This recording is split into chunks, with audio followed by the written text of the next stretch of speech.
G'day, it's Warnie here from the Traders, and we're about 50 days away from the start of the Toyota AFL Premiership season, and that means 50 days away from the first lockout of the AFL Fantasy season.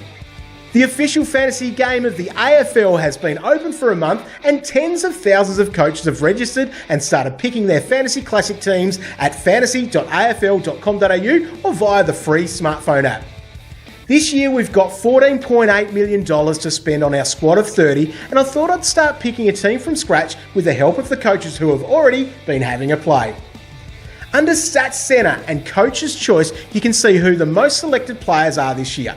At the top of the list, in over 50% of teams, are draftees Nick Daicos, Jason Horne-Francis and 2020 first round pick Elijah Hollands, who is yet to debut.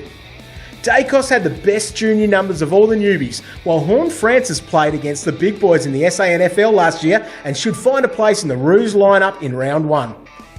Let's lock them in the team to get us started. They can all take up the last spots on field in their respective lines. In the backline, Lachie Whitfield, James Sicily and Wayne Miller are super popular as coaches believe they offer value. Sicily and Miller especially, as they didn't play last season and therefore received a 30% price discount. Jake Lloyd appears in 31% of teams and will be a perfect D1. The Rucks are interesting. Port Adelaide's Sam Hayes was the favoured bench pick, while the Ruck pick, Brodie Grundy, is the kingpin with 35% ownership. Jared Witts and Braden Pruce, who both copped price discounts, are also popular. But let's go with Witts, who was flying before his knee injury last year. Up forward, the dog duo of Josh Dunkley and Adam Treloar are the most picked premiums with good reason. They have both averaged well over 100 in multiple seasons, and last year's injuries brought their price down as low as they've been in quite some time. You can save some dollars with new docker Will Brodie and returning line Cam Rayner, who are both priced at under $400k. In the midfield, 44% of coaches are hoping Matt Rowell can hit the form that made him a fantasy favourite in his debut season.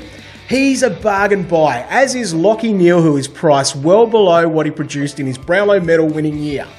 Caleb Sarong has been backed in by 26% of the competition to deliver on the hyped third-year breakout. At the top end of the prices, last year's highest scoring player, Jack Steele, may cost you over $1 million, but he's worth it if he's your captain. Tom Mitchell has the highest season average of all current players and has been backed in at $969,000. Look at that, more than half the squad has been picked. Fill your bench with the bargain basement guys that are a chance to play. Generally, they're the 190k players, but don't be afraid to pay up for some job security. Emergencies could be massively important this year. If you're unsure who to fill your team with, you can hit the autofill button. Head to fantasy.afl.com.au or download the free smartphone app to get started today. Click back to afl.com.au and the AFL Live app for more fantasy tips and tricks this pre-season.